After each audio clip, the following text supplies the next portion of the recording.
Hello friends, আজকে আমরা বাত করব আইপিএলের 13তম ম্যাচ।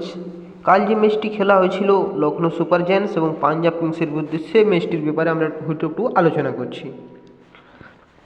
কাল এই ম্যাচটি খেলা হয়েছিল ভারতীয় রত্নশ্রী অটল বিহারী বাজপেয়ী একানা স্টেডিয়ামে অনুষ্ঠিত হয়েছিল। পাঞ্জাব কিংস টস জিতে প্রথম বল করার সিদ্ধান্ত নেয়। এলএসজির নির্ধারিত 20 ওভারে 7 উইকেট হারিয়ে 177 রান সংগ্রহ করে নিকোলাস পুরনের সর্বোচ্চ ইনিংস 44 রান। সেখানে তিনি 5টি 4 ও 2টি ছক্কা আছে। আয়ুষ বদিনী 33 বলে 41 রান করেন, 1টি 4 ও 3টি ছক্কার সহায়তায়।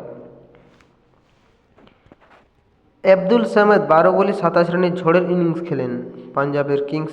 পাঞ্জাব কিংসের হয়ে অর্শদীপ সিং একটা দুর্দান্ত পারফরম্যান্স করেছিলেন। 4 ওভার 43 রান দিয়ে 3টি উইকেট নিয়েছিলেন।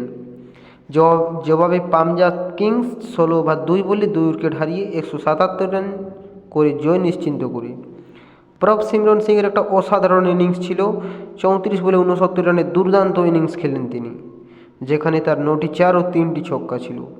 অধিনায়ক সিরিসের একটা গুরুত্বপূর্ণ অর্ধশতরান করেছিলেন তিনি 30 বলে অপরাজিত